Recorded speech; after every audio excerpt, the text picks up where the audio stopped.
Hello बच्चों, आप लोगों को आज मैं फूड एंड न्यूट्रिशन हाइजीन और फर्स्ट एड में जो सिलेबस है उसके बारे में बताने जा रही हूँ कि क्या आपको पढ़ना होगा, कौन सा टॉपिक कब पढ़ाया गया है, सारे आपके नोट्स में मेंशन है।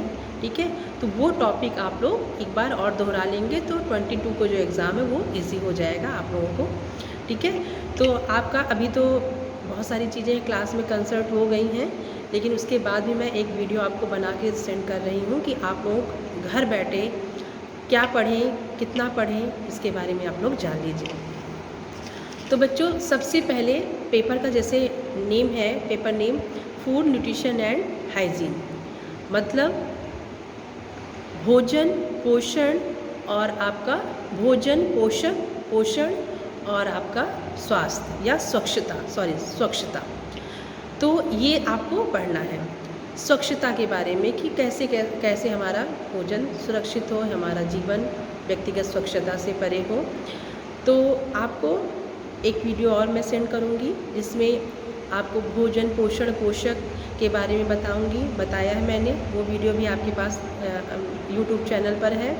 और अगर आपने यूट्यूब चैनल जो Saket group of colleges channel को सब्सक्राइब नहीं किया है तो आप सब्सक्राइब कर लीजिए, क्योंकि आपको बहुत सारी चीज़ें हैं जो आपको इस चैनल से मिल जाएंगी जो आपको आपके पेपर को इजी बनाएंगे बच्चों। तो भोजन क्या है ये पता चल गया आपको कि भोजन जो हम खाते हैं पचाते हैं वो भोजन कहलाता है। पोषण क्या है, एक रासायनिक प्रक्रिया है, रासायनिक क्रियाओं का एक संगठन है। फिर पोषक तत्व कितने होते हैं, पोषक तत्व दो प्रकार के होते हैं, सूक्ष्म और स्थूल। सूक्ष्म स्थूल को मिलाकर 7 होते हैं, कार्बोहाइड्रेट, प्रोटीन, विटामिन, जल, वसा और रेशे, ये सारे आपके स्थूल और सूक्ष्म में आ जाते हैं। फैट बच्चों हाई लेवल एनर्जी का होता है। 1 ग्राम कार्बोहाइड्रेट से आपको 4 किलो कैलोरी मिलेगी, 1 ग्राम प्रोटीन से आपको 4 किलो कैलोरी मिलेगी, लेकिन 1 ग्राम फैट से आपको 9 किलो कैलोरी मिलेगी। तो ये सारी चीज़ें हो गई। फिर पोषण क्या होता है, पोषण के बारे में मैंने भी आपको बताया। तो पोषण की 2 स्थितियाँ होती हैं, एक होती है उत्तम पोषण, एक होता है कुपोषण। उत्तम पोषण मतलब गुड न्यूट्रिशन, और जैसे कि नाम से क्लियर हो जा रहा है। फिर बच्चों कार्बोहाइड्रेट, आपको पोषक तत्वों के बारे में पढ़ना होगा। तो आपने जाना पोषण, पोषक और पोषक तत्व। तो पोषक तत्व में सबसे पहले कौन सा आएगा बच्चों, कार्बोहाइड्रेट आएगा। कार्बोहाइड्रेट क्या होता है, ठीक है, कार्बोहाइड्रेट के प्रकार कितने होते हैं, कार्बोहाइड्रेट प्राप्ति के साधन, ठीक है, ये आपको पढ़ना है। कार्बोहाइड्रेट मतलब स्टार्च और शर्करा, ठीक है, प्राप्ति के संसाधनों में ये आपको प्राप्ति के साधनों के आधार पर, प्राणी जगत के आधार पर कार्बोहाइड्रेट का क्लासिफिकेशन किया गया है, वो आप लोग नोट से पढ़ लीजिएगा। फिर है बच्चों सेकंड है आपका प्रोटीन। प्रोटीन क्या होता है, प्रोटीन का डाइजेशन बच्चों, प्रोटीन की खोज नीदरलैंड के वैज्ञानिक मुल्टन ने की थी, और इन्होंने बताया था कि प्रोटीन का क्लासिफिकेशन इन्होंने 3 भागों में बांटा। तो प्रोटीन के बारे में, फिर प्रोटीन प्राप्ति के संसाधनों के बारे में बताया। ये सारी चीज़ें आपको पढ़ लेनी है। फिर है बच्चों फैट, फिर खनिज लवण, खनिज लवण में जैसे आपके मेजर और ट्रेस होते हैं वो पढ़ना है। फिर विटामिन्स, विटामिन क्या है, विटामिन की खोज किसने की थी, इनके प्रकार क्या हैं, ठीक है, मतलब क्लासिफिकेशन या वर्गीकरण जो, और फिर प्राप्ति के साधन और इनसे होने वाली बीमारियां, जितने भी आपके न्यूट्रिशंस हैं उनसे होने वाली बीमारियों के बारे में भी आपको पढ़ना होगा कि इनकी कमी से कौन सी बीमारी हो जाती है, इनकी अधिकता से क्या क्या होता है। फिर ये बच्चों जल के बारे में पढ़ना है।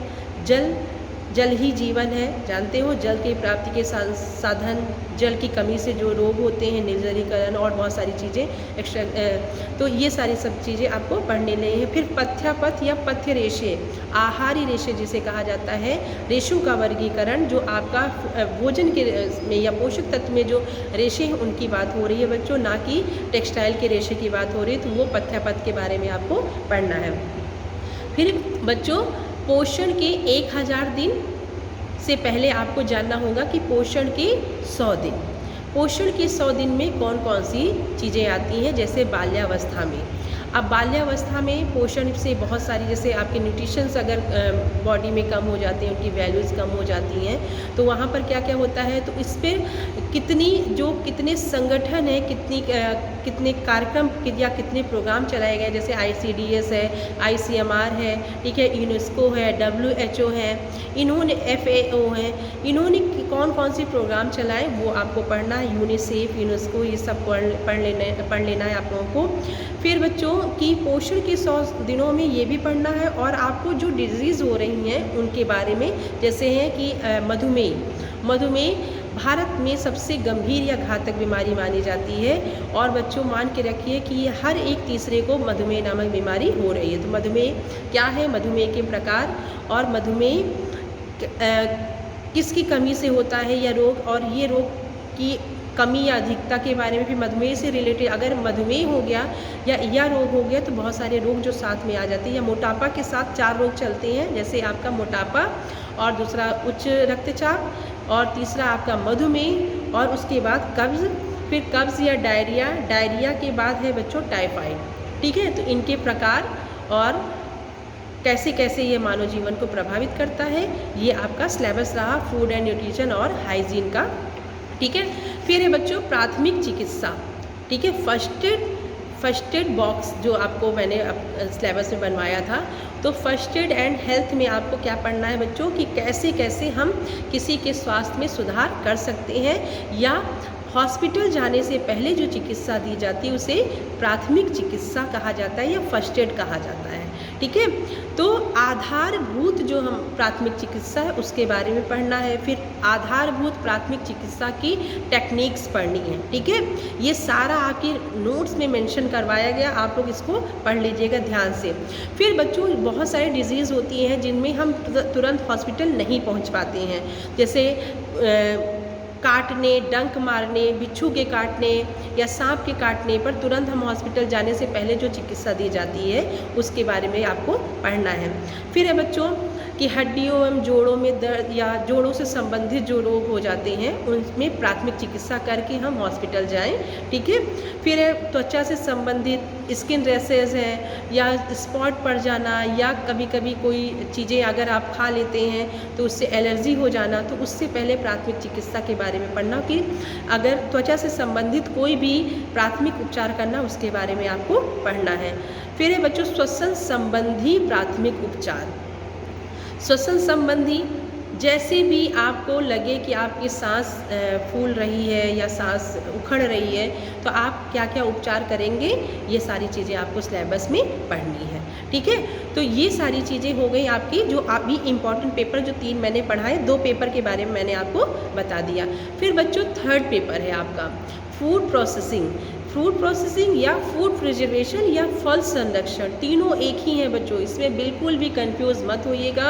और जो भी नोट्स आपके फाइल वर्क कराया गया है, जैम, जेली, अचार, मुरब्बा बनाना और भी बहुत सारी चीज़ें आपको प्रैक्टिकल भी करके बताई गई हैं, तो वो सारी चीज़ें आपको अपने वही पढ़ना है, वही पेपर में आएगा, बहुत परेशान होने की ज़रूरत नहीं है बच्चों, ठीक है। तो ये था आपका सिलेबस जो आपको पढ़ना है, और कहाँ से पढ़ना है आपके सारा भी सारे नोट्स में दिया गया है कि कैसे कैसे आपको ये पढ़ना है।